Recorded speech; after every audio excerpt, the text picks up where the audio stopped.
Podemos.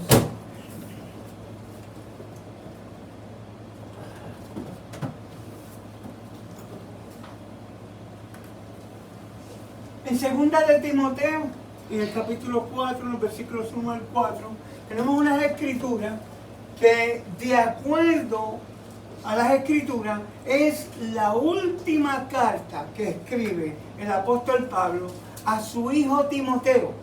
Esa carta es segunda de Timoteo, y en esta última carta todavía habían de pasar algunos meses antes de que Timoteo pudiera llegar a Roma desde Asia Menor.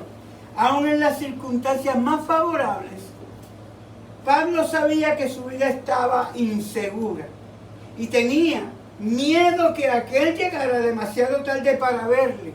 Tenía consejos e instrucciones importantes para el joven misionero a quien se le había entregado tan grande responsabilidad, y mientras le instaba que viniese sin demora, dictó su primer testimonio, ya que posiblemente no se le permitiría vivir para pronunciarlo verbalmente. Decide escribirle una carta.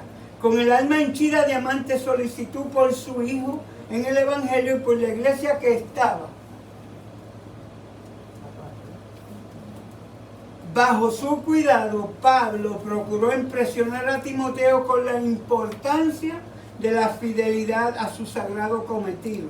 Comenzó su carta con la salutación, diciendo: a Timoteo, amado hijo, gracias, misericordias y paz del Dios y el Padre de Jesucristo nuestro Señor. En esta última carta a Timoteo, Pablo levanta ante el joven obrero un elevado ideal, puntualizando los deberes que le corresponden como ministro de Cristo. Procura con diligencia presentarse a Dios aprobado, escribió el apóstol, como obrero que no tiene de qué avergonzarse, que traza bien la palabra de verdad. Huye también de los deseos juveniles, sigue la justicia, la fe, la claridad, la paz con la que invocan al Señor de puro corazón.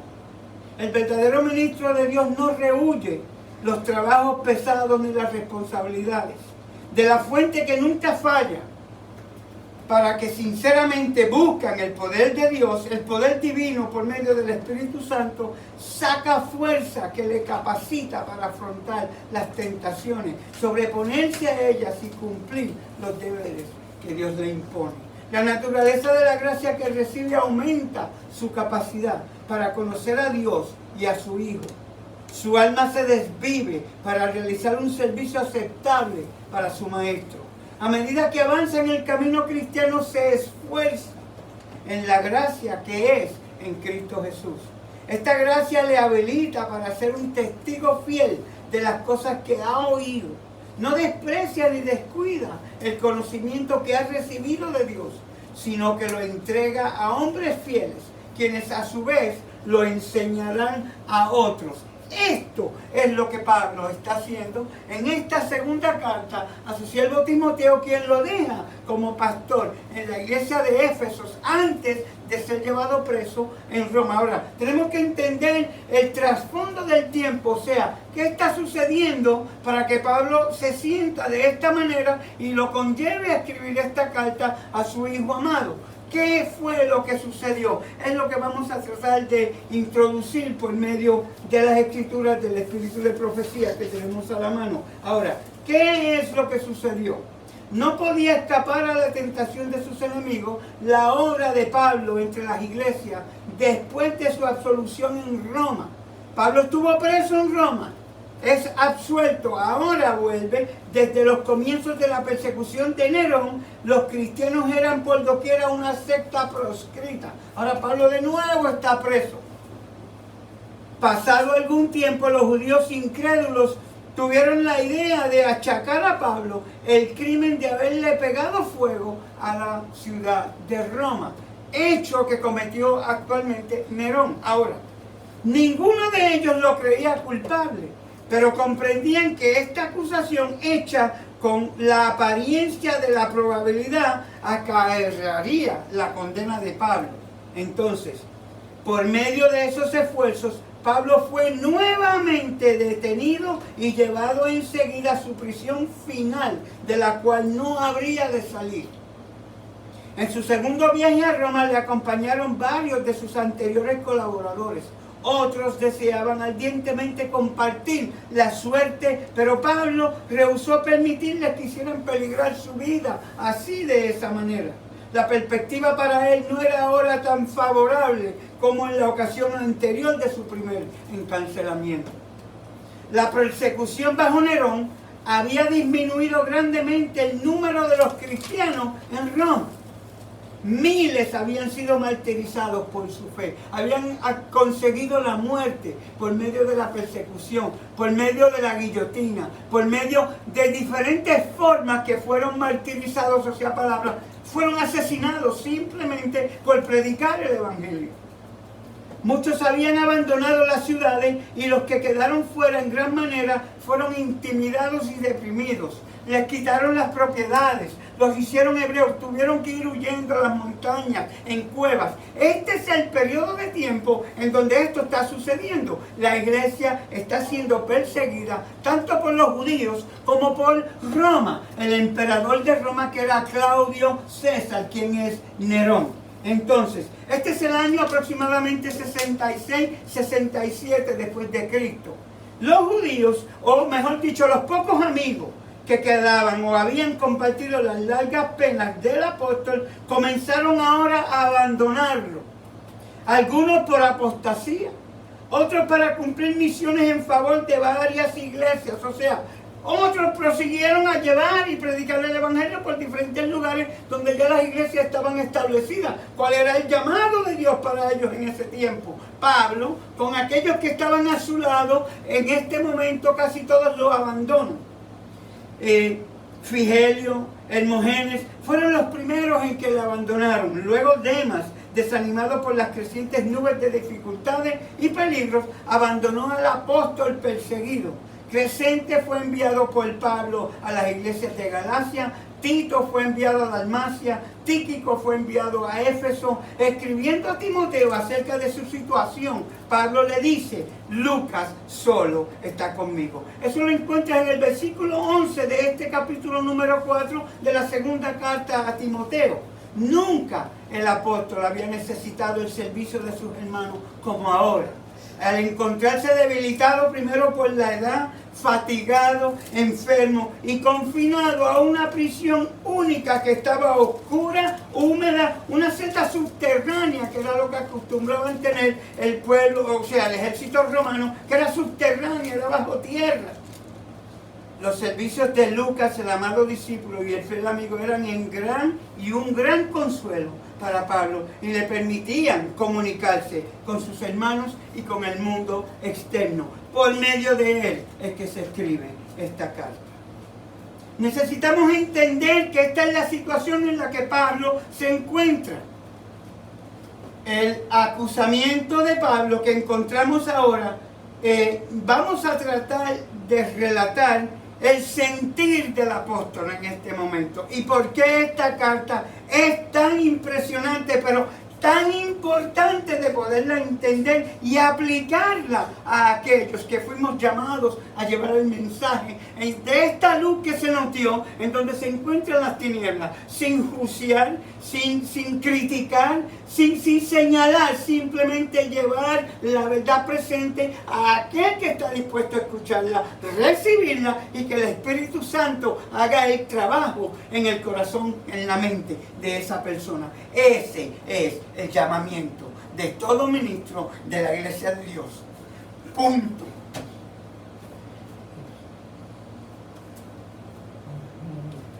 Entre los griegos y los romanos existían la costumbre de permitir a un acusado el privilegio de emplear un abogado para defender su causa ante los tribunales que le acusaban.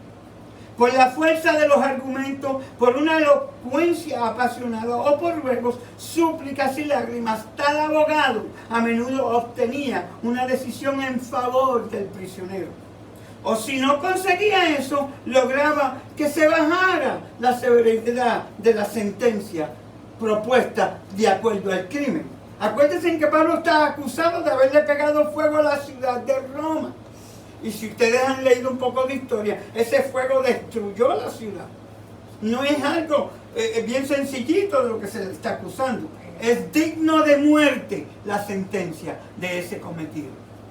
Pero cuando Pablo compadeció ante el rey Nerón, nadie se aventuró a actuar como su consejero o abogado. No había amigo a mano para conservar un informe de las acusaciones que trajeron contra él, a los argumentos que presentó en su propia defensa. Entre los cristianos en Roma, nadie se adelantó para apoyarle en esa hora de prueba. El único informe seguro de esa ocasión nos es dado por Pablo mismo en su segunda carta a Timoteo, que escribe: en mi primera defensa, escribe el apóstol, ninguno me ayudó. Antes me desampararon todos. No les sea imputado. O sea, no les tome el Señor eso como pecado y los perdone. Es lo que está queriendo decirle. Mas el Señor me ayudó y me esforzó para que por mí fuese cumplida la predicación y todos los gentiles oyesen, y fui librado de la boca del león. Segunda de Timoteo, capítulo 4, versículos 16 y 17. ¿Qué está diciendo Pablo ahí? Pablo, cuando se presenta la oportunidad, no empieza a defender su causa. Simplemente se preocupa de que el mensaje, el evangelio, sea escuchado por aquellos que están ahí, que son gentiles, que no conocen a Cristo. Un Cristo crucificado como que Él está predicando. Y eso le ofrece una oportunidad. Un hombre de Dios que no piensa en su vida, sino en la salvación de aquellos que Dios ha puesto enfrente. Una oportunidad única para Pablo, de acuerdo a la carta. Necesitamos entender esto y traerlo a nuestras propias vidas.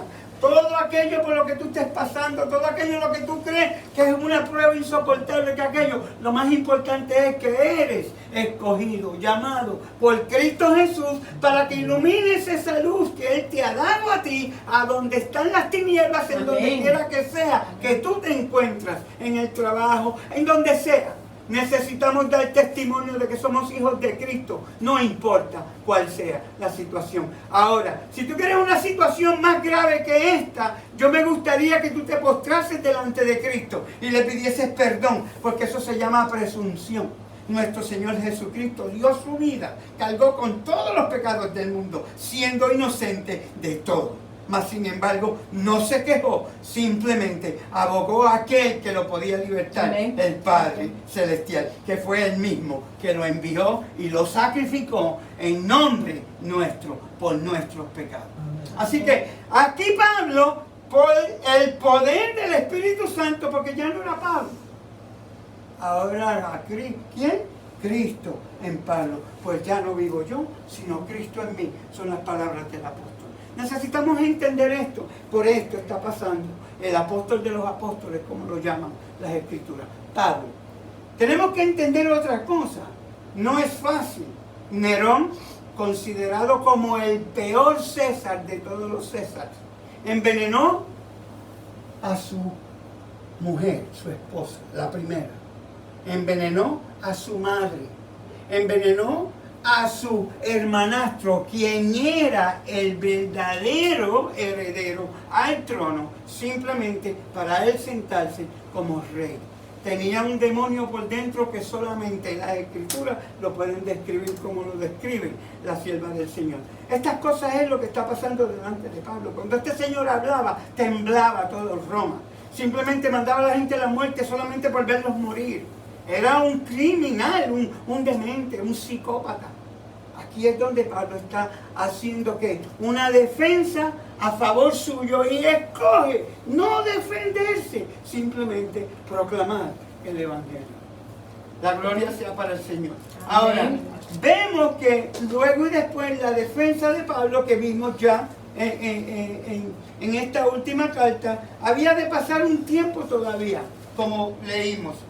Vamos a ver si podemos resumir esto para que podamos entender. Esa es la situación.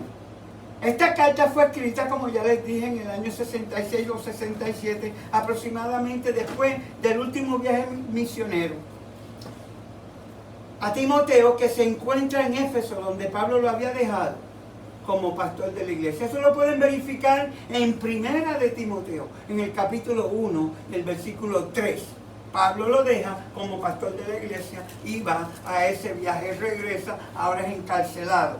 El motivo de la carta es lo que vamos a presentar en este estudio, con la ayuda del Señor y el Espíritu Santo. Vamos a hacer una pequeña oración.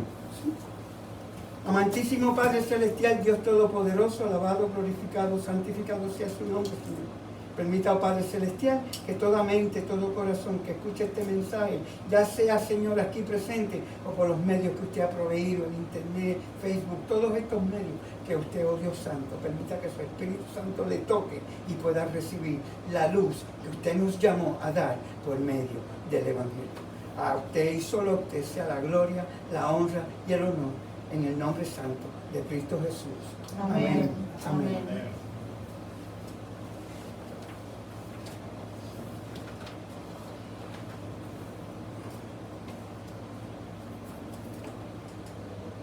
No tenemos nada que temer. ¿Por qué? Ahora que nos está diciendo Dios aquí, vamos a leer los versículos del capítulo 4 de la segunda carta a Timoteo, los versículos 1 al 4. Bendito sea Jesucristo. Perdónenme, pero se nos cayó. Algún día tendremos una que no se caiga. Amén. Gloria al Señor.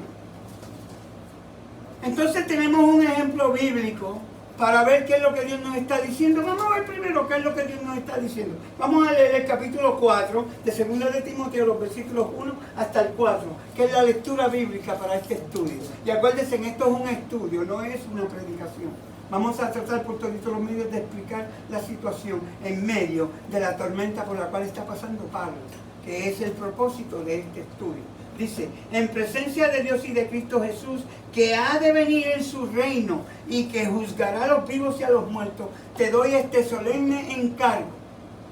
Predica la palabra, persiste en hacerlo, sea o no sea oportuno, corrige, reprende y anima con mucha paciencia, sin dejar de enseñar. Porque llegará el tiempo en que no van a tolerar la sana doctrina, sino que llevados de sus propios deseos, se rodearán de maestros que les digan las novelerías que quieren oír. Dejarán de escuchar la verdad y se volverán a los mitos. Entonces, para establecer este punto, ¿y qué dice la palabra?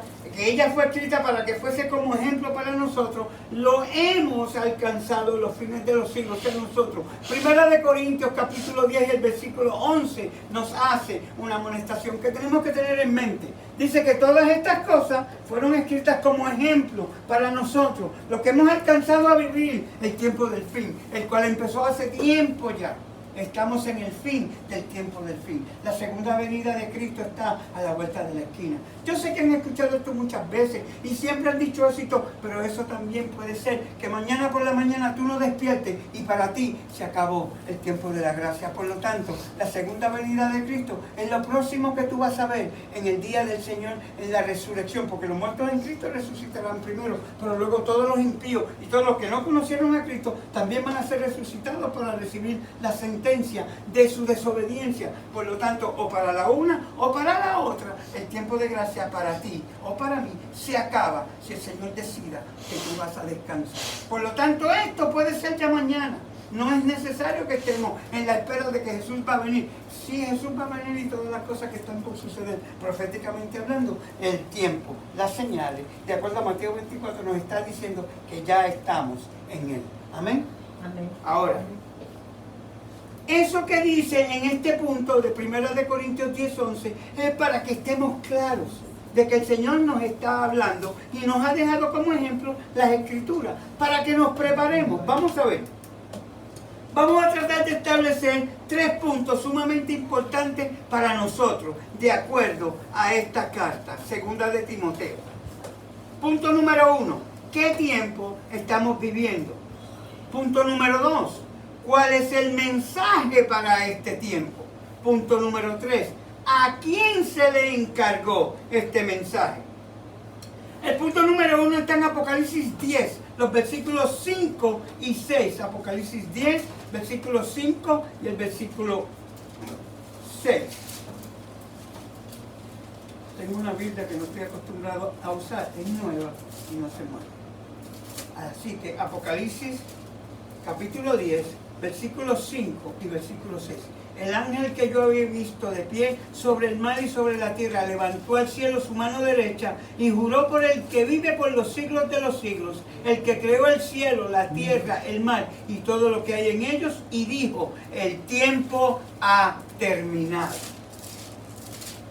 En Apocalipsis 14, los versículos 6 y 7, está el punto número 2, que dice: luego vi a otro ángel que volaba en medio del cielo y que llevaba el evangelio eterno para anunciarlo a los que viven en la tierra, a toda nación, raza, lengua y pueblo. Gritaba a gran voz: teman a Dios y denle gloria, porque ha llegado la hora de su juicio. Adoren al que hizo el cielo, la tierra, el mar y los manantiales.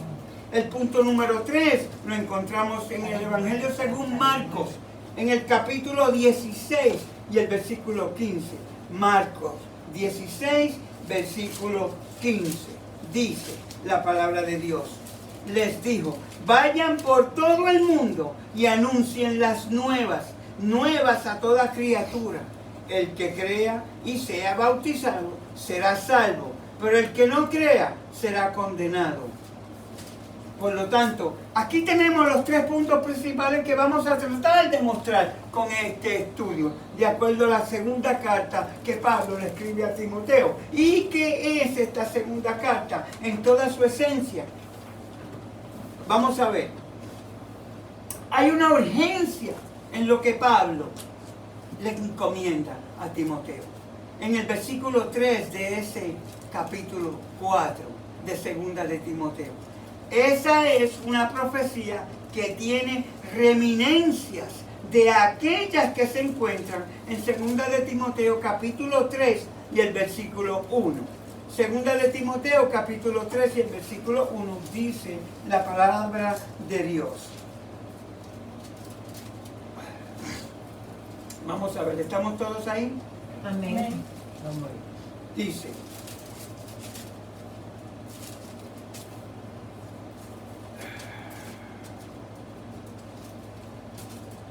ahora bien, ten en cuenta que en los últimos días vendrán tiempos difíciles.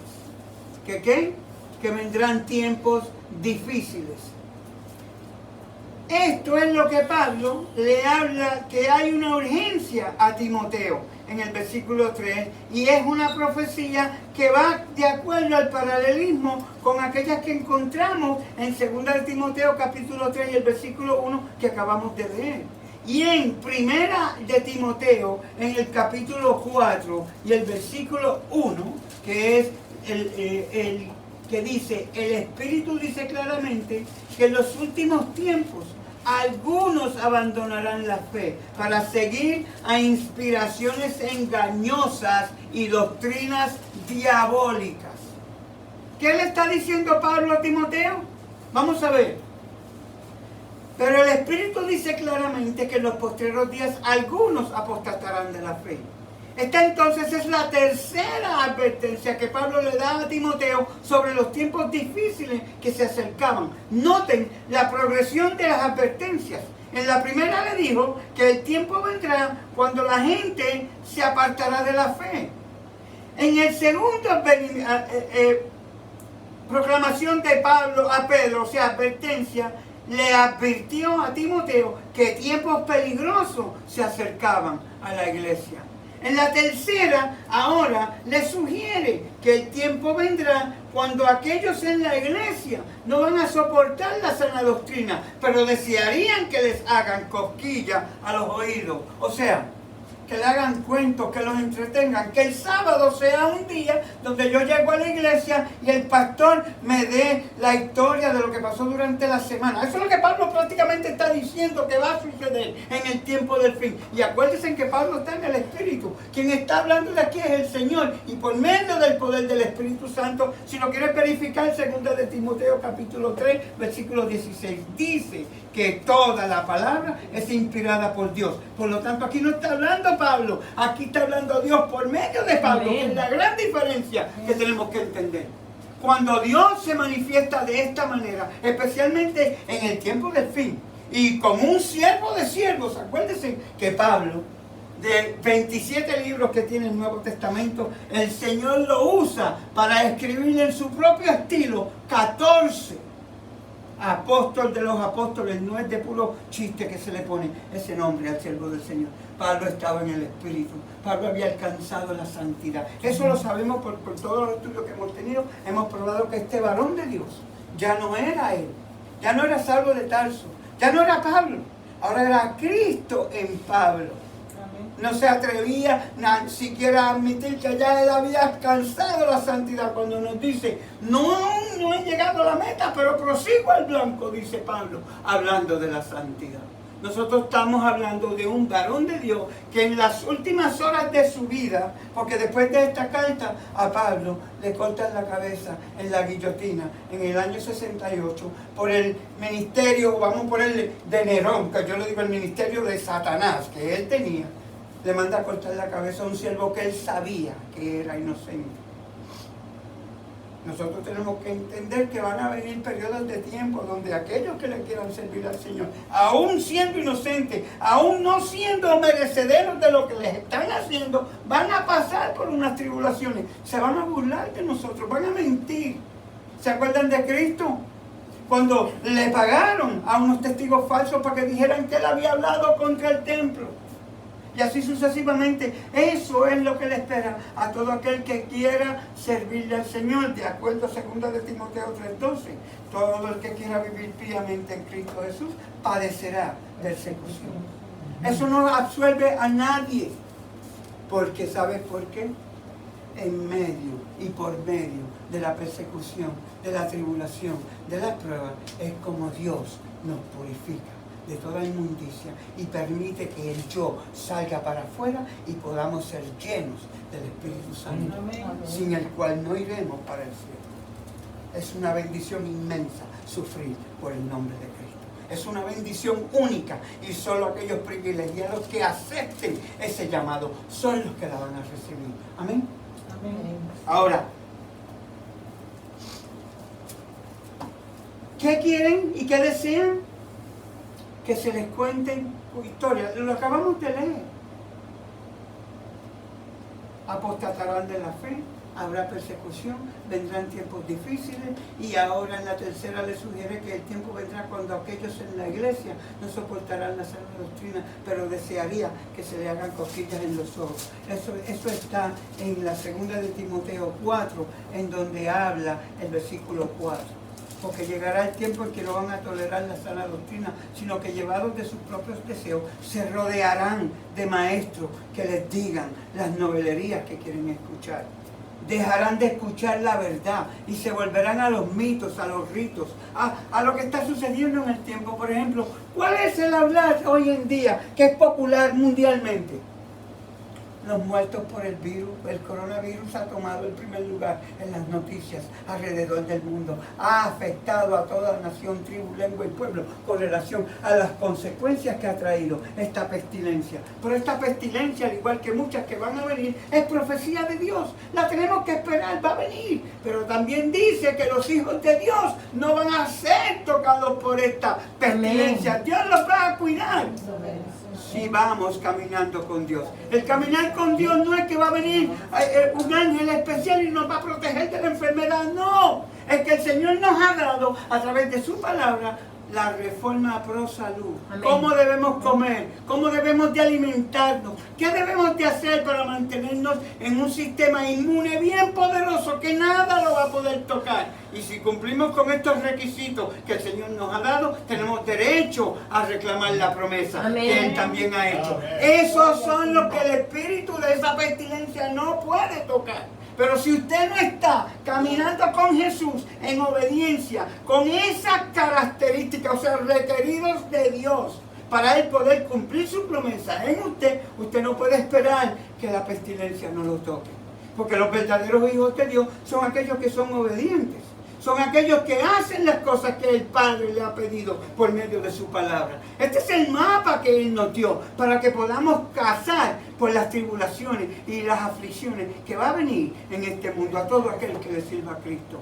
En el mundo tendréis aflicciones, pero no temas, dijo Jesús, porque yo he vencido al mundo y estaré contigo todos los días hasta el fin del tiempo. Por lo tanto, si Cristo está con nosotros, ¿quién contra nosotros? Necesitamos entender esto a la luz de la palabra para que podamos resistir las pestilencias que están a venir y no temerle a nada, así como Pablo, que no le temía ni aún a la muerte, porque Cristo estaba en él. Él sabía quién era su abogado, él sabía quién estaba en medio de todo esto, él sabía que lo que el Señor fuese a permitir era para su salvación. Amén. Pero quería usarlo para la salvación de otros como ministro de Cristo. Amén. Esto está ocurriendo en la iglesia hoy. El evangelismo ha perdido su tolerancia por la predicación. Su tolerancia que confronta por las iglesias que ignoran las enseñanzas bíblicas. Una de ellas sobre el papel de las mujeres. La homosexualidad. Ejemplos de eso. Primera de Timoteo 2, 11 al 15. Romanos 1, versículo 27. Deuteronomio 23, versículo 17. No son inventos, son palabra de Dios. Ahora, de otros temas que están cargados de política. El medio humano ha superado el mensaje divino. Esto es evidencia que hay concesiones serias con la doctrina.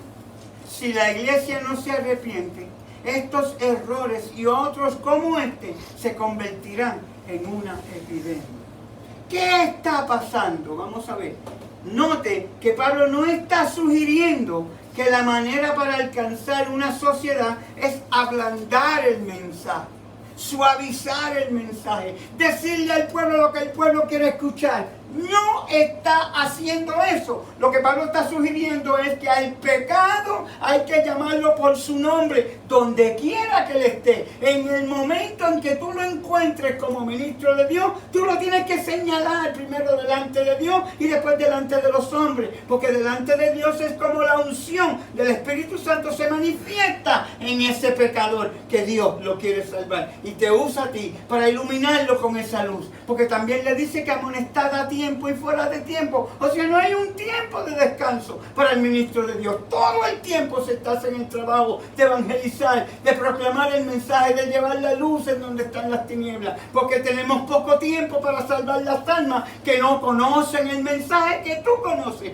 como hijo de Dios. Eso es lo que está pasando en la iglesia. No estamos señalando, no estamos criticando, no estamos juzgando. Esto es de amor. Esto es con misericordia para que abran los ojos, se escudriñen y vean en qué posición espiritual se encuentran para que puedan ser salvos. Muchos de nuestros ministros están predicando el mensaje, pero la gran mayoría no lo están haciendo. Están siendo ídolos de la congregación. Pastores que cuando llegan a la iglesia prácticamente le tiran una alfombra roja en el piso para que entren, porque son eruditos, se manifiestan bien en el verso de la palabra, conocen las profecías, hablan de tal manera que la gente se pone inmensa. Ay, yo quisiera ser como él, yo quisiera que mi hijo sea un pastor tal como él.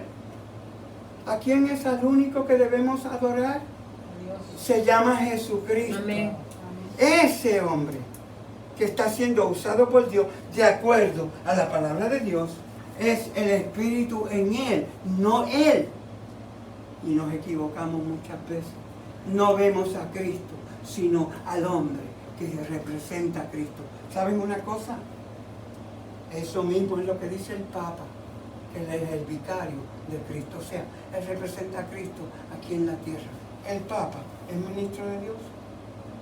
Tengamos mucho cuidado cuando hablamos de un pastor o nos acercamos a Él, que no pongamos a Él pastor por encima de Jesucristo, a quien de verdad debemos de estar adorando. Eso pasa en la iglesia. Eso tiene unas consecuencias eternas, porque de eso también que estamos hablando depende tu salvación. Dios es un Dios celoso y no pueden haber otros dioses delante de Él. Si no lo crees, léete bien el primer mandamiento. No tendrás otros dioses delante de mí. Ahora, no estoy hablando con relación a ningún pastor, ningún ministro en específico. Esto es en general, palabra de Dios. Dice Pablo que en el tiempo del fin que estamos viviendo, muchos se sentarán alrededor de maestros para que le den ¿qué? Entretenimiento, para que le digan las noticias del tiempo, para que los entretengan. El culto divino no es para entretener a nadie. El culto divino es para la manifestación del Espíritu Santo en el corazón de las almas que escuchen la palabra que a Dios le plació poner en la boca de ese siervo que las está pronunciando de las Escrituras. No inventos de él, no lo que él escribió, el sermón que él estuvo un mes escribiendo para engrandecerse delante de la iglesia, de lo mucho que él sabe, de los estudios teológicos que tiene de una universidad de nombre y así sucesivamente, sino simplemente. Acuérdense que los mejores pastores que el Señor usó, los apóstoles eran ¿qué credenciales tenía Juan el Bautista? ¿Qué credenciales tenía Pedro? Pastores, hombres simples, hombres que ni siquiera conocían bien de letras. Acuérdense que 3 años y medio con Cristo en la Universidad de la Verdad, y el día en que Jesús va a resucitar, no entendían ni pío lo que estaba pasando. Esperaban un reino terrenal. No entendían que Él tenía que morir, que ser crucificado y que iba a resucitar al tercer día. Por eso es que Cristo dijo, me voy, pero los envío el Consolador. Él os hará entender todas las cosas que yo les he enseñado. También les dijo, muchas cosas les quiero decir, pero ahora ustedes no las van a entender. Porque no eran eruditos, no eran profesores de universidad. No tenían un título de un doctorado en teología. Eran hombres simples, de una letra simple, pescadores. Esos son los que a Él le plació usar para traer el mensaje que hoy por hoy nosotros tenemos. Los 4 evangelios. Los libros de acuerdo al Nuevo Testamento que relatan la historia de los eventos tan inmensos que hoy día abren nuestros ojos a una vida espiritual para que podamos adquirir la salvación por medio del entendimiento de esos requisitos que el Padre le dio al Hijo, el Hijo a su ángel y el ángel a su siervo para que proclamara al mundo. Primera de Apocalipsis capítulo 1. Ahí está lo que se llama la revelación del Padre a Jesucristo, que es lo que tenemos hoy. La segunda venida y los eventos que van a ser antes de esa venida. Todo lo que tiene que suceder, las profecías. Estamos a veces muy envueltos en nosotros mismos. El yo se manifiesta, el yo supera el pensar de que yo sé más que el hermano. Y estamos en la misma iglesia mirándonos con que a veces solo mirando la ropa que trajo el hermano o la que no trajo, o qué hace o qué dejó de hacer, en vez de venir a buscar a Cristo crucificado por medio del poder del Espíritu que se ha puesto en el siervo de Dios, que te está hablando por medio de las Escrituras para que tú despiertes de ese engaño que Satanás te lleva por años, que solo sabes criticar, hablar mal, todo lo encuentras difícil. Eres tan negativo y tienes mucho y tantos problemas que te encuentras en el mismo lugar espiritualmente del mismo día que te bautizaste. No has crecido en nada. No tienes un entendimiento de las profecías. Esperas la venida de Cristo de aquí a 1000 años. Para ti todavía quedan 150 años más. Y tú no vas a durar ese tiempo. ¿Para qué te importa escuchar lo que dice el pastor? Yo voy a vivir mi vida lo mejor que yo pueda. Y te aprovechas de las cosas que ofrece el mundo. Que son vanidad, orgullo, vanagloria. Que te van a llevar a la destrucción de tu salvación. Que no vas a entrar en el reino de los cielos. Porque no has acumulado tesoro en el cielo como debe de ser. Un carácter digno y en semejanza a Cristo Jesús. Amén. Necesitamos entender esto, no para que tú te enojes, no, miren, no le tiren piedras al mensajero. Si tú tienes un problema, llévaselo a Cristo, que fue el que me envió por medio de su palabra a decirte lo que yo te estoy diciendo. Con Él es tu problema, no conmigo. Yo solamente estoy haciendo lo que Él quiere que haga, diciéndote lo que dice la palabra por medio de la Escritura, a un entendimiento, pero no yo, sino el Espíritu Santo de Dios que me ha proclamado que escriba esto, que lo dé a la iglesia, porque entiendo que la iglesia se encuentra en este estado y necesita despertar. No se va a salvar si no lo hace.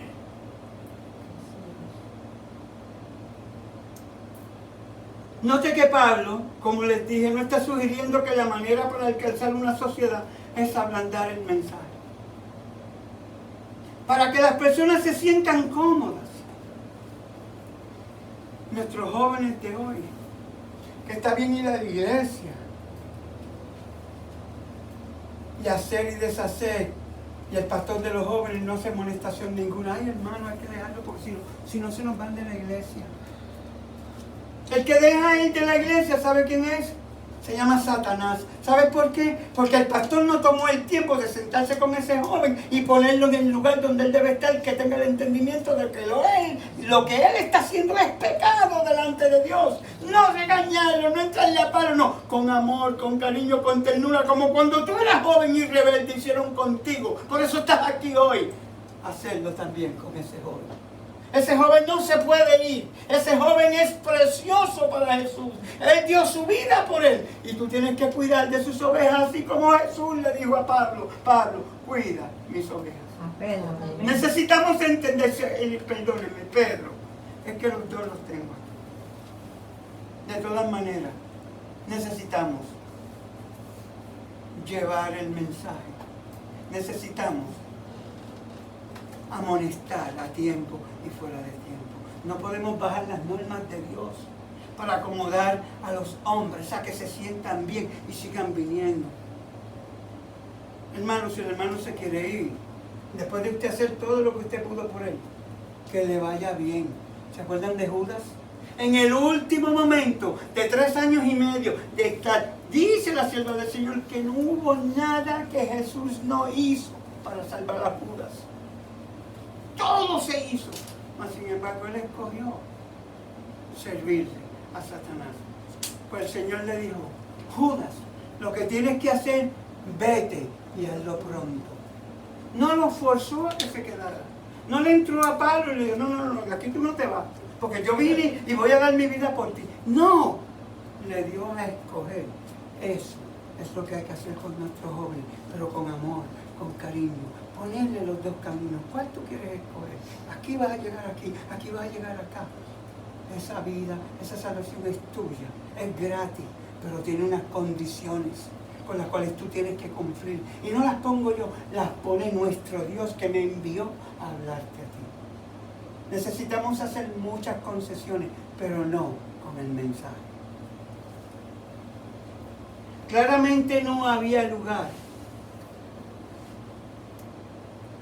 en la filosofía ministerial de Pablo para la teoría de darle a la gente lo que quieren, que es tan común hoy en día en la iglesia. En realidad este mandato no traería aprobación del mundo para Timoteo. No. Lo que Pablo le está diciendo es: ¿tú sabes qué? Van a odiarte, van a tirarte, van a repudiarte, van a rebeldía contra ti cuando tú le des el mensaje como es. Pero no dejes que eso evite que tú dejes de dar el mensaje. Aquí Pablo le está diciendo que al joven pastor, del sufrimiento y las penas que iba a pasar, que en realidad este mandato era lo que le iba a traer a Timoteo. Le ayudó a ser ¿qué? Exitoso. Pablo no le ayudó en eso, de que tuviera fama, de que tuviera un éxito. No. Dice la palabra de Dios, lo estaba alentando a seguir el principio divino. No le alentó a buscar fama, poder, popularidad o otras nociones del mundo. Él urgió a ser bíblico, no importaba cuáles fueran las consecuencias. Y si todos hemos leído bien la vida de este joven pastor Timoteo, la forma en que murió, nos damos cuenta que sí obedeció en toda palabra a Pablo. ¿A qué? ¿Qué está haciendo Pablo aquí? En 2 de Timoteo, Pablo está haciendo una transición bien poderosa. Está pasándole su apostolado al joven pastor Timoteo. Luego y después de esta carta, que es la última, Pablo va a la muerte por medio de la guillotina y Timoteo se queda como pastor de la iglesia, que sabemos que fue un joven poderoso en la palabra de Dios, investido del Espíritu Santo desde nacimiento, porque su abuela, su madre Eunice, Pablo las menciona, y Pablo es quien le pone las manos encima y lo unge con el Espíritu. Crece en el medio de la iglesia y se convierte en un joven pastor, en la iglesia primera, de la iglesia primitiva. Si lees bien Apocalipsis capítulo 3, Éfeso fue la primera iglesia de las 7 iglesias que nuestro Señor Jesús le manda a Juan a que le escriba. Ahora, predicar la palabra no siempre es fácil. El mensaje que somos requeridos a proclamar puede ser ofensivo. Jesús mismo es una piedra de tropiezo y roca de escándalo. Si ustedes lo quieren buscar, está en las Escrituras, Romanos capítulo 9 y el versículo 33. En Primera de Pedro capítulo 2 y el versículo 8. El mensaje de la cruz es piedra de tropiezo para algunos. Primera de Corintios capítulo 1 y versículo 23. Vamos a ver esos 3 versículos en el contexto en que están escritos para que podamos corroborar que aún Cristo, Dios mismo en carne, fue rechazado. Vamos a verlo. ¿Quién me busca? Vamos a buscar en Romanos capítulo 3, el versículo 9. Romanos 3.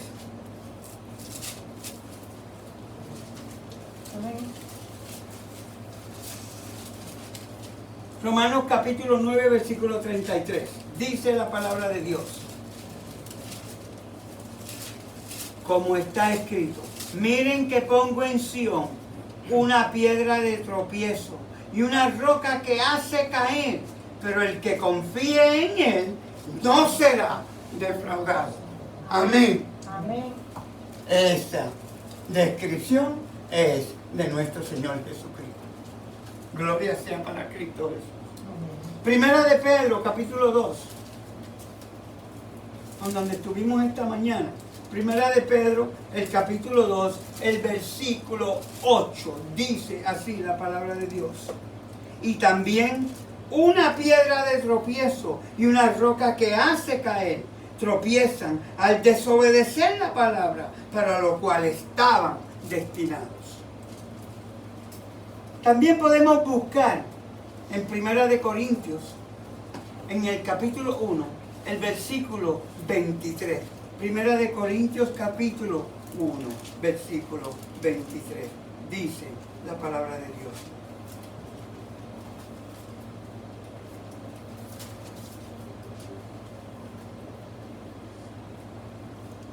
Mientras que nosotros predicamos a Cristo crucificado, este mensaje es motivo de tropiezo para los judíos y es locura para los gentiles. Nosotros podemos estar aquí todito el día, te puedo buscar por toda la Biblia, como Cristo fue piedra de tropiezo para muchos. ¿Por qué? Porque Cristo era la verdad. Cristo era lo que el pueblo necesitaba escuchar. Pero ¿saben lo que pasa? Cuando la verdad afecta a aquello que está en ti, que es en la carne, que es el engaño, la falsedad, el orgullo, el egoísmo, todos esos talentos de Satanás que ha puesto en nosotros por medio del pecado, tú te sientes oprimido, tú te sientes inmediatamente rebelde contra eso, porque está en contra de lo que tú eres, de lo que te gusta hacer. Porque hasta que conocemos a Cristo, pensamos que somos lo mejor del mundo. Hasta que conocemos a Cristo, lo mejor tiene que ser para mí. Hasta que conocemos a Cristo, Cristo mora en nosotros. Tu hermano que, mira, que haga y que le vaya bien. A mí no me importa lo que le pase. Si el hermano tiene hambre, si el hermano está enfermo, si no hay comida en su casa, eso a ti no te importa. Porque el dinero que tú tienes te lo ganaste trabajando, que se vaya a trabajar. Yo trabajé para lo mío, que haga igual. Así piensa que está en la carne y no conoce a Cristo.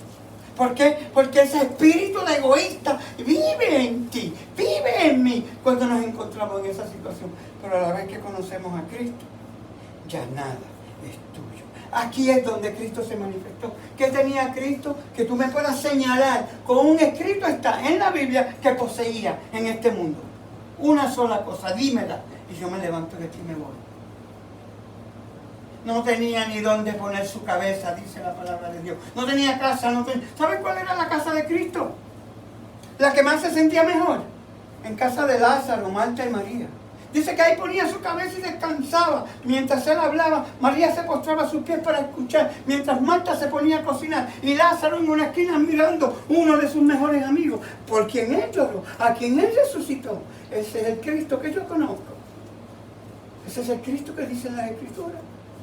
No tenía carro, no tenía caballo. No. ¿Saben qué? El muro en donde se sentó en el día que entró a Jerusalén y le dieron la bienvenida con palmas en los pies y aleluya, no era de él. Vaya a un Señor, él sabe, él le va a prestar dejando donde yo me voy a sentar. Ni eso tenía Jesús. No, sin embargo, era dueño del mundo. Todo fue creado por él. Amén. El oro, la plata.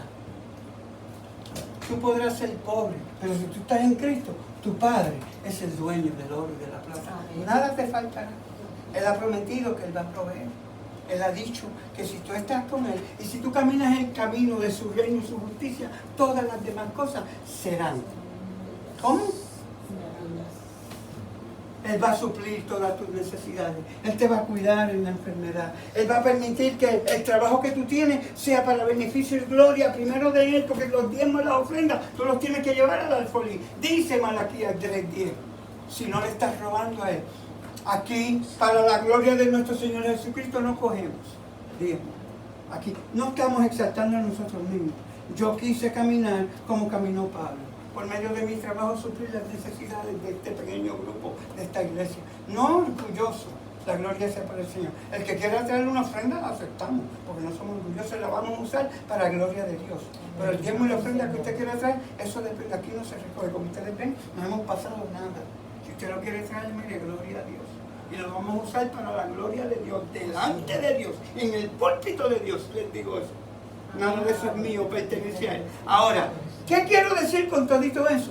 Nosotros dependemos de Jesús crucificado. Hasta hoy no nos ha fallado, ha proveído, ha dado, nos da salud para que podamos estar aquí, nos da trabajo para que podamos suplir las necesidades de este lugar, porque lo que nos ganamos no es mío, es de Él. Él me permite usar. Es como un préstamo que Él me hace y después te dice, ¿tú sabes qué? Así como hace contigo. Ese dinero que tú te ganas en tu trabajo, eso es de Cristo. A Él le plació dártelo. Ahora te dice, de eso que yo te di, yo quiero que el 10% tú me lo des a mí, porque yo lo quiero usar para proclamar el mensaje que te trajo a ti aquí, a donde yo te tengo hoy. Porque hay muchos que no lo conocen, hay muchos que están en las tinieblas, que necesitan, así como tú necesitabas cuando tú estabas en ellas. Tú tuviste la oportunidad de escoger si querías seguir ahí por medio de la predicación de un Cristo crucificado que soy yo, que hoy te estoy diciendo que vengas y traigas el diezmo, la alfolí y la ofrenda para que el obrero que es digno de su salario siga proclamando el mensaje. Eso es lo que dice la Escritura en pocas palabras. Lo que está en tu conciencia, lo que está en tu corazón, eso es entre tú y Jesús. Yo no tengo nada que ver con eso. Y te voy a ver de la misma manera si lo traes, si lo das o no. Es pecado, no diezmar.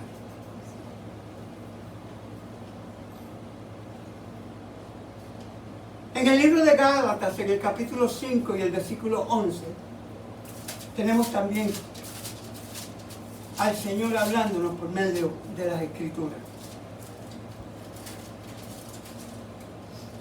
Gálatas 5, versículo 11, dice así la palabra de Dios. Hermanos, si es verdad que yo todavía predico la circuncisión, ¿por qué sé que se me sigue persiguiendo? Entonces, ¿por qué se me sigue persiguiendo? Si tal fuera mi predicación, la cruz no ofendería tanto. ¿Por qué dice eso Pablo? Y nada más que necedad para otros, en 1 Corintios, capítulo 1 y versículo 33. Gálatas 5:11 habla de que Pablo lo que estaba predicando era ¿qué? El mensaje, la predicación. No estaba predicando la circuncisión, no estaba hablando de un método en la ley de donde él provenía, que se acuerdan que era fariseo de la tribu de Benjamín, circuncidado al 8º día, y que aún con todo eso fue perseguidor de la iglesia, pero dice que lo decía por ignorancia. Nosotros necesitamos estar claros en la posición que entendemos estamos espiritualmente. No sea que nos vayamos a equivocar y nos estemos engañando a nosotros mismos, pensando que estamos caminando bien porque estamos dentro de la iglesia. La iglesia no salva a nadie. Las buenas obras no salvan a nadie. Una vez salvo, siempre salvo. Esa es la más grande mentira que ha proclamado Satanás. Tu salvación está encaminada día a día, victoria en victoria con Jesús, hasta el fin. Miren a Moisés. Toda su vida, después de conocer a Cristo, caminó con Cristo. En un solo pecado no pudo entrar en la tierra prometida. ¿Tú sabes lo que simboliza eso? Eso es símbolo de la salvación que tenía, que la perdió por un pecado, porque se tomó la gloria de Dios. El Señor en su misericordia, porque dice que muchos pecados por la misericordia de Dios serán perdonados. Él fue rescatado. ¿Acuerdan de Miguel en Judas versículo 12? Donde dice que peleó con Satanás por el cuerpo de Moisés. Y después lo vemos en el monte de la transfiguración con Elías presentándose delante de Jesús, hablándole y aconsejándole antes de que se trepe en la cruz. Pero la verdadera razón es antes de que se postre en Getsemaní, que fue la verdadera guerra de Jesús con Satanás por medio de la noche anterior a que fue crucificado. Que eso muchos pocos lo han entendido de esa manera. Cuando Cristo pasó la tragedia, no fue en la cruz del Calvario, fue en la batalla que tuvo espiritual con Satanás en Getsemaní, en donde le pidió al Padre que si era posible pasase de él esa copa, y el Padre le dijo nada, absolutamente nada. Cristo subió a la cruz a pesar de que no escuchó absolutamente nada de su Padre. ¿Quién era su director? ¿Quién era el que lo aconsejaba, el que lo dirigía? ¿Con quién estaba en oración día y noche? ¿Con quién pasaba noches enteras en oración para recibir las instrucciones de lo que iba a hacer el día después? En esa noche no le habló, lo dejó solo en medio de las tinieblas con el poseedor de las tinieblas, Satanás, y Jesús lo venció por medio de la oración, por medio de la sumidad a su Padre. Obedeció al Padre porque el Padre le había pedido que se trepara en la cruz por el mundo que él había escogido salvar, y él obedeció en todo tiempo y se trepó a pesar de que el Padre nunca le contestó. Leen lo que ahí está. No tenemos ningún derecho a proclamar nada, porque nada merecemos. Pero Él, en su amor y en su misericordia, nos ha dado todo. Nos dio a su Hijo, poseedor de la vida eterna, para que tú la tengas y no te falte absolutamente nada. Porque la verdadera vida es esa, la vida eterna en Cristo Jesús. Amén. Nunca hemos sido autorizados a acortar el mensaje. Nunca se nos ha pedido, pues mira, no hables tan fuerte porque se nos ofenden, como yo he escuchado en la iglesia. Dicho sea de paso, aquí tenemos testigos. A mí me bajaron del púlpito por hablar lo que tengo que hablar, de acuerdo a las escrituras, en diferentes iglesias, aquí mismo en Milán. Pero la gloria sea para Dios, Dios nos bendiga. Yo no estoy como con rencor. Yo creo que por ignorancia muchas personas piensan que el no decir la verdad, que los amigos se ofenden, los hermanos se ofenden. La gente, ay, tenemos una visita que no puede escuchar eso porque se va a ofender. Si la visita se ofende es porque no está buscando de Dios. Entonces lo que vino fue como por los panes y los peces. Dice la palabra de Dios. Yo no lo digo. Ahora, yo no estoy señalando a nadie, estoy hablando nada, pero no podemos suavizar el mensaje, no importa el motivo. Tenemos que llevar la verdad presente como es. No lo podemos acortar. El mensaje en muchas iglesias se acorta para que la gente quede conforme a lo que la gente prefiere. Pablo se lo hizo muy claro a Timoteo al final del capítulo 3. Toda la escritura es inspirada por Dios y útil para enseñar, para redarguir, para corregir, para instruir en justicia. Segunda de Timoteo 3, el versículo 16. Esta es la palabra que debe ser predicada. Todo el consejo de Dios. Hechos, capítulo 20, versículo 27. Ese lo vamos a buscar, porque creo que estemos claros de que yo no estoy hablando por hablar. En Hechos, en el capítulo 20 y el versículo 27 está la contestación por medio de las escrituras, que dice la palabra de Dios. 20 y versículo 27 dice: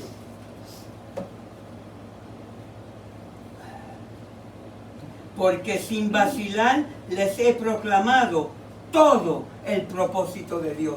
Para aquel que no entiende la palabra proclamado, quiere decir predicado. Les he predicado el propósito de Dios por medio de la predicación, por medio de la palabra, por el poder del Espíritu Santo, enviado por Jesucristo. Punto. Pablo no tenía ninguna concesión en su mente de que si él podía o que no podía, o qué hago o qué no hago. Todo lo puedo en Cristo que me fortalece. Le dijo en Filipenses 4:13, perdón. Necesitamos entender estas cosas a la luz de la palabra de Dios. No del pastor, lo que él dice, lo que deja de decir, como mucho en un tiempo pasado hacíamos. La Biblia ni la abríamos en la iglesia. Como muchos hermanos hacen hoy. Van a la iglesia con la Biblia, se ven bien lindos. Tienen una tremenda Biblia de la hermana Juárez, del Espíritu de Profecía, tienen esto que... Y van, y durante el culto divino están así. Todo lo que diga el pastor, se lo llevan aquí y lo llevan acá y con eso se van para la casa. Y el pastor es un hombre. El pastor es un hombre. A veces él también se equivoca. Hay que verificar con un escrito está todo lo que salga de la boca del ministro. Hay que buscar el versículo, hay que leerlo. ¿Dijo lo que dice aquí o le añadió o le quitó? Porque ¿saben una cosa? Satanás es un experto en mezclar la verdad con la mentira. Y lo que él dijo parece ser verdad, pero tiene un poquito de mentira. Y un poquito de mentira, ¿sabes qué, hermano? Es todo mentira. La verdad no puede ser mezclada con la mentira porque se convierte en mentira. La verdad es pura. La verdad es Cristo Jesús. Amén. En resumen, en el capítulo 1, Pablo le había dicho a Timoteo, retén la forma de las sanas palabras que de mí oíste. Versículo 13. Capítulo 1. El versículo 13 le dice, con fe y amor en Cristo Jesús, sigue el ejemplo de la sana doctrina que de mí aprendiste. Él se refería a la palabra de Dios revelada en las Escrituras. Le urgió a Timoteo que guarde el tesoro que te ha sido encomendado. Después en el capítulo 2 le dijo que estudiara la palabra y que la manejara con precisión en el versículo 15 del capítulo 2, que dice así: esfuérzate por presentarte a Dios aprobado, como obrero que no tiene de qué avergonzarse y que interpreta rectamente la palabra de la verdad.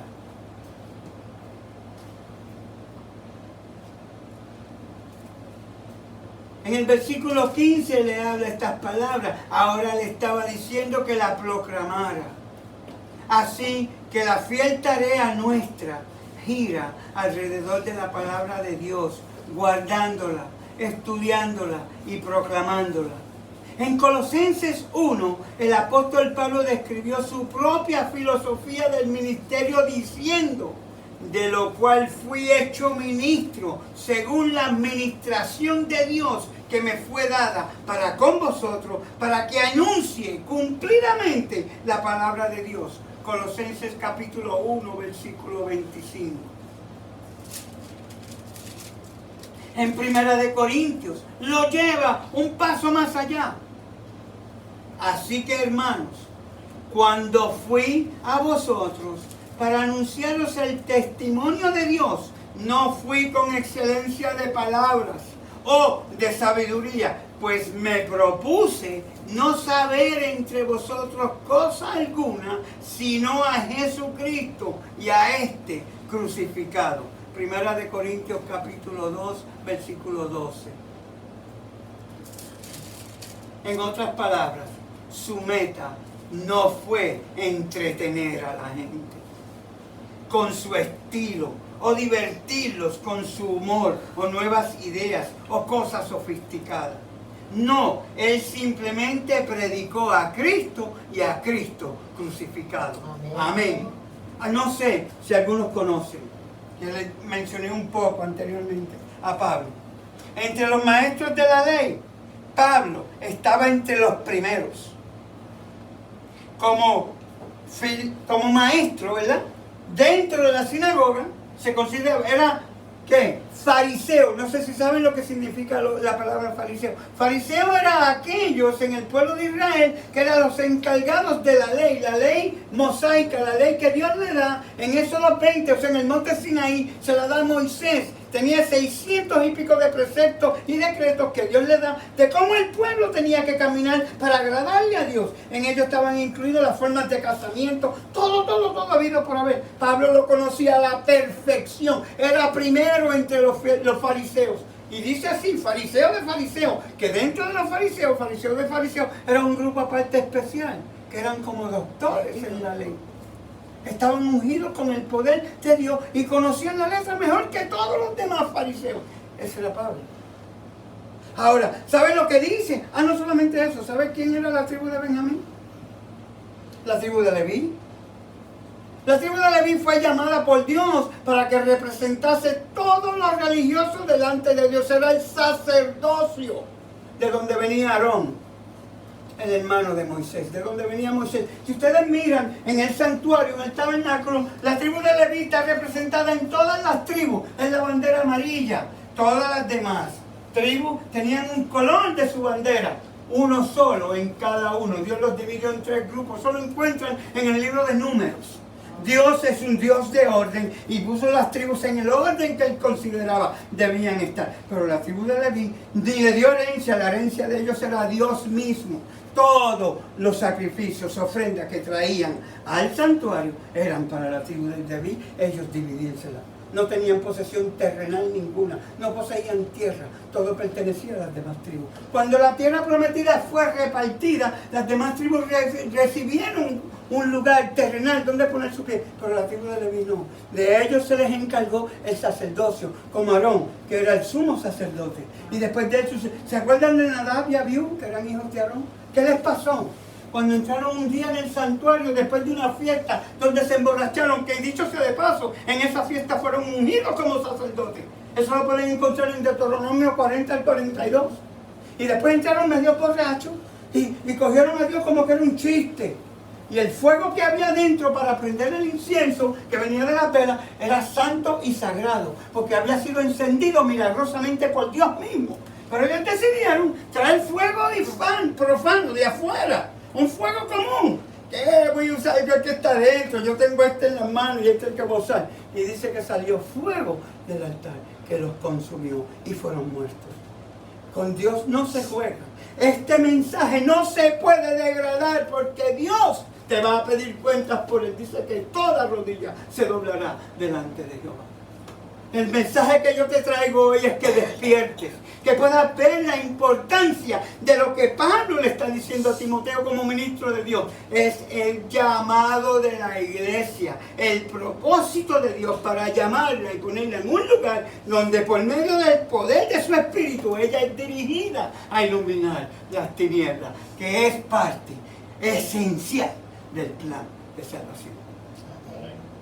Dios no está jugando.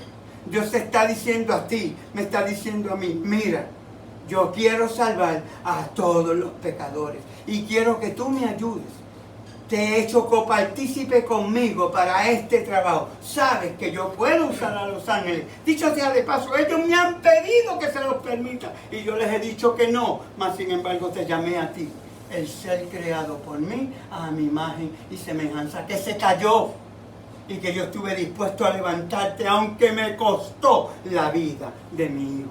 No me arrepiento, pero quiero salvar a todos los pecadores, a toda nación, tribu, lengua y pueblo. No excluye a nadie, no hace preferencia. ¿Quiénes somos nosotros entonces para hablar del hermano? Para criticar a aquel, al otro, por lo que sea. Estamos en una posición pero muy suprema a todo el resto del mundo. Somos privilegiados, somos llamados por Dios para llevar un mensaje de salvación, un mensaje de amonestación. Empezando por la iglesia, que está dormida. Si no leete el mensaje a la iglesia de la Odisea, palabra de Jesucristo mismo, despiértate, le dice. En Gálatas 2:20 le dice, despiértate tú que duermes, levántate de los muertos y te iluminará Cristo. Cristo, usando el Espíritu Santo a Pablo para traernos ese mensaje. No queremos aprender, no queremos despertar, nos gusta el mundo, nos gusta la transigencia que tenemos con las cosas del mundo, el dinero, las cosas materiales. Y sabes una cosa, ese es un engaño de Satanás, porque todo eso va a perecer. ¿Tú sabes lo que va a pasar cuando venga Jesús? Todo eso se va a quemar. ¿Tú sabes lo que va a pasar si mañana tú sales para el trabajo a las 6 de la mañana, te montas en la 4 y un trozo se quedó sin freno y te pasó por encima y goodbye, se acabó el tiempo de la gracia para ti? Todito eso que está ahí. Yo todavía no he visto ningún funeral con un trote y de atrás. Nada de lo que tú tienes te lo vas a llevar. Nada. Todo se va a quedar. Lo va a disfrutar el que no lo trabajó. Punto. Y eso suena como que ven acá, pero que tal. No, no, no. Es justo si tú se lo dejas o si lo puedes disfrutar, porque para que se pierda que lo puede usar otro. Pero ese no es el punto. El punto es que estás trabajando, afanándote por cosas que no tienen ningún valor para con Dios. Y te estás olvidando del verdadero valor, de las cosas celestiales, de las cosas espirituales, las que son eternas, las que sí te vas a poder llevar. El carácter de Cristo en ti y estar en la presencia del Padre eternamente y para siempre como hijo y embajador del reino de Jesucristo. Ante todo lo creado, todos los mundos creados van a recibirte como el Hijo de Dios. Van a tirar la alfombra. Dice la sierva del Señor que cuando lleguen los hijos de Dios a los demás mundos, ahí viene el Hijo de Dios y tiran una alfombra roja y te reciben. Y no vas a tener un Cadillac, ni una Toyota, ni una 4x4 como tenemos aquí todos los que estamos aferrados con los carros que tenemos, con aquellas cosas. Allá vas a tener alas. En segundos vas a llegar de un lugar a otro. Los jets supersónicos de hoy día ni siquiera se acercan a la velocidad que vamos a tener. Y lo puedo demostrar con la Biblia. No tengo el tiempo para eso, pero explica bien claro que vamos a ser superior a los ángeles. ¿Has visto un ángel volar? Yo lo he visto. En la noche en la tumba de Cristo, cuando los ángeles de Dios fueron a cuidar de la tumba y Satanás, los demonios, los ángeles malos, lo querían que nadie se salvara. Dice que como un rayo de luz llegó un ángel poderoso y abrió la tumba. Ese ángel se llama Gabriel. Ese ángel poderoso vino así. ¿Qué jet tú conoces que vio a esa velocidad? Mas sin embargo, y se paró. Y dice que con el poder que él traía, en la gloria que se miraba, en la presencia de Dios, donde él prevalece, en las piedras de fuego, tumbó todos los ángeles, cayeron al piso, incluyendo a Satanás. No pudieron con él. Y le dijo, Jesús, levántate, tu Padre te llama. Amén. Ese es el poder que yo te estoy hablando, amén, que tú puedes tener, si tú quieres, gratis. Tiene unas condiciones, hay que cumplir con ellas. No podemos dejar de proclamar esas verdades, ese mensaje, para que todo aquel que no conoce este mensaje esté igual que tú hoy, que tenga el privilegio, la oportunidad de poder escoger si él quiere irse con Cristo o si se quiere quedar en este mundo de tinieblas con Satanás hasta el juicio del trono blanco, que será la segunda venida de Cristo. Porque la que viene ahora es la que nos va a llevar a aquellos que somos salvos. Ellos se van a quedar aquí. Dice en cenizas. ¿Se va a quemar? Todo se va a quemar. El juicio del trono blanco es cuando vengamos después del milenio. Dice que vamos a juzgar aún a los ángeles. Se puede buscar todo esto. No estoy hablando por hablar, solamente quiero que despiertes, quiero que tú veas las oportunidades que tenemos, el privilegio que se nos ha dado, el llamado que tenemos de parte de Dios. ¿Qué es lo que tiene que estar haciendo la iglesia de hoy? Que hoy por hoy no está haciendo. Muchos de nosotros toman esto en broma. Déjamela ya, porque... Y no, esto no lo coge nadie personal, ni me invitaron, o por pura casualidad pues estoy aquí hoy. Mira, hermanito. El Dios que yo conozco no hace excepción de personas, no obliga a nadie, pero es un Dios misericordioso, es un Dios poderoso, es un Dios celoso, es un Dios que toca la puerta para que tú le abras. Dice la palabra de Dios que si tú le abres, tú y tu casa cenarán con Él, pero tienes que abrirle. Él no entra a la fuerza, Él no obliga a nadie, Él necesita ser invitado, Él necesita, ¿tú sabes qué? Si tú me invitas, yo voy a entrar. Y la puerta que está hablando es la puerta de tu corazón. Si hoy día, como muchos ¿verdad? Y no sé quién estoy diciendo, ¿verdad? Por medio del Espíritu de Profecía. Que llevan 50 años en la iglesia, están más perdidos que los que están en el mundo. ¿Sabe cómo los llama Jesucristo mismo? Están tibios. La iglesia de la Odisea. Se creen que son mejores que nadie. Se lo puedo leer. Solamente para que despertemos. Este es Jesús hablando en el capítulo 3 del libro de Apocalipsis. Lo cual no es el tema de hoy, pero para ponerle énfasis a lo que estamos hablando aquí. Capítulo 3, versículo 14. Escribe al ángel de la iglesia de la Odisea. ¿Tú sabes cuál es la iglesia de la Odisea? Es la iglesia del tiempo del fin. Es la última de las 7 iglesias descritas por Juan, el profeta, en el libro de Apocalipsis. Palabra dictada por Jesucristo mismo es quien le está hablando aquí. Y le dice que ¿qué? Escribe al ángel de la iglesia de la Odisea. Esto dice el amén, el testigo fiel y veraz, el soberano de la creación de Dios. Dios aquí es el Padre y Él es el creador de todas las cosas, Él es el Hijo. Escuchen bien, conozco tus obras, sé que no eres ni frío ni caliente. Ojalá fueras lo uno o lo otro. Por tanto, como no eres ni frío ni caliente, sino tibio, estoy por vomitarte de mi boca. Dices, soy rico, me he engrandecido, no me hace falta nada. Pero mira lo que le dice Jesús. No te das cuenta de cuán infeliz y miserable, pobre, ciego y desnudo eres tú. Esa es la iglesia de hoy. No estoy hablando yo, esto es palabra de Dios. Por eso te aconsejo que de mí compres oro refinado por el fuego para que te hagas rico, ropas blancas para que te vistas y cubras tu vergonzosa desnudez, y colirio para que te pongas en los ojos y recobres la vista. O en otras palabras, deja de estar ciego y despiértate, porque estás dormido. Es más, yo voy a ir un poquito más. No estamos dormidos en muchas iglesias.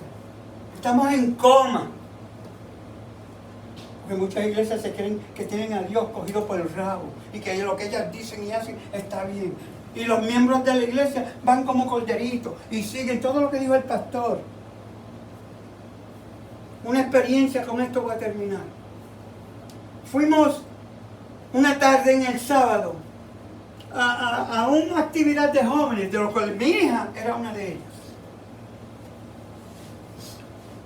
Papi, ven, que mira, que todos los jóvenes vamos a estar ahí, que qué sé yo qué, que el pastor, que nos vamos a juntar en el patio de la iglesia, que esto, que aquello, y los jóvenes, y vamos a tener, yo, está bien, mi amor, yo voy para allá, ¿cómo que no? Su mamá y yo fuimos. No voy a mencionar el pastor ni la iglesia. Conquistadora desde niña, nuestra hija. En el Evangelio, conocía el mensaje, conocía la Escritura, bien dedicada a las cosas de Dios. Ese día, en la tarde, estamos así en el patio de la iglesia, que tiene un patio inmenso a la parte de atrás, los jóvenes, 60 y pico jóvenes de diferentes iglesias allí reunidos. De momento, vemos una guagua que entra porque el parking es allá. Y acá es la parte de la iglesia donde está la grama, está reunido. Y esa guagua viene y pasa así, se trepa por la grama y va para allá. Y nosotros lo vimos. Yo creo que este tipo se equivocó, el parking es acá. Y vamos a esto. El tipo va y se para allá y para la guagua y abre las puertas de atrás. 30 pizzas en el día del Señor. Una caja de Coca-Cola. Que el pastor viene y nos dice, no hermano, cálmese, porque esto lo pagamos el jueves para que fuese entregado hoy. El pastor de jóvenes. Es el último día que mi hija visitó la iglesia, hasta el día de hoy no ha querido saber más. El pastor de los jóvenes asiste a la iglesia. Y eso está bien, hermano, porque lo pagamos el jueves. Porque lo pagamos el jueves, está bien que ni el sábado alguien venga y lo ponemos a trabajar para que nos lo entreguen. Y no solamente eso, pizza y Coca-Cola. La gloria sea para Dios, Dios lo bendiga. Yo lo perdoné hace tiempo. Todavía mi hija. Inclusive este grupito que nos reunimos aquí ha venido una vez. ¿Y sabe por qué vino? Para complacerme a mí, porque prácticamente me compró. O yo la compré. Y bueno, si tú vas al grupo y empiezas los sábados con nosotros, pues yo hago esto por ti, que no voy a decir lo que. Oh, ok, está bien. Y vino, pero no ha vuelto más. Consiguió lo que ella quería y ya. Porque ella está en el mundo. Nosotros, que conocemos la luz, como la tenemos, la gloria sea para Jesucristo, hemos perdido. Todavía hay esperanza porque le hablamos, le decimos, y tenemos una nieta preciosa que esperamos que también participe de la gloria de Dios. Pero nuestra hija se fue para el mundo, no ha querido volver. ¿Qué no será la iglesia? ¿Cuántos hijos hay así? ¿Y todo por qué? Lo que vio. Y lo que ve en su corazón. Esto no está claro. Espérate, ¿qué es esto? Yo he hecho y deshecho, sacrificó todo lo que ella, sus amigos, todo. Ella no tenía amigos, era para la iglesia, eran las cosas de Dios que. Y cuando vio eso, pero ven acá, yo llevo toda mi vida desde que yo en esto, y el pastor esto es lo que permite, y esto es lo que somos nosotros. De los conquistadores. Ni se puso más la ropa, ni ha vuelto más a la iglesia. No digo esto para. Esto lo digo solamente como testimonio. En ese día yo decidí que vamos a presentar la verdad, cueste lo que cueste. Le duela a quien le duela. Piense lo que quiera pensar. Hable lo que quiera hablar. Yo voy a predicar a Cristo y a Cristo crucificado. Y no soy pastor. Yo no soy pastor. Yo no tengo ningún título teológico. Yo conozco las Escrituras por medio del poder de Cristo que le ha placido darme entendimiento y discernimiento de lo que está escrito en la profecía. Eso es todo. Y no presumo de nada. La gloria sea para el Señor. A veces estoy noche entera estudiando para poder entender un versículo. No crea que es fácil. Pero aquí estamos. La gloria sea para el Señor. Con esto termino. Pablo predicó el mensaje en el contexto del estado de la iglesia de su tiempo, con el mensaje para ese tiempo. Exhortó a Timoteo a hacer lo mismo. Hoy nosotros estamos llamados a hacer lo mismo, predicar el mensaje del tercer ángel, la verdad presente para el tiempo que estamos viviendo.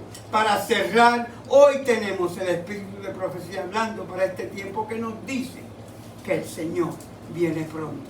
Tiene 137 libros, 130 en español y todas las publicaciones que han salido de ahí para que tú puedas entender la palabra de Dios desde Génesis hasta Apocalipsis. Así que no tienes excusa ninguna para conocer la luz que Dios nos dio por medio de la profecía y prepararte para lo que está por venir, y que sin esa preparación no vas a poder pasar la prueba que nos va a venir. Va a venir una ley dominical, va a venir una persecución, va a venir un tiempo de tribulación como nunca antes. Eso lo hemos estudiado aquí de sábado en sábado, y lo que nos falta, la semana que viene les voy a hablar del sellamiento, que es el que te va a llevar al zarandeo en ti, personal, individual, por medio de Dios, para que tú puedas ver en la situación en que tú te encuentras y despiertes y puedas ir a los pies de Cristo, a Cristo crucificado, que lo único que quiere es salvarte, darte la vida eterna, punto. Amén. Con eso, que Dios los bendiga. Vamos a orar. Vamos a hacer una oración para terminar. Padre Santo, Padre amado.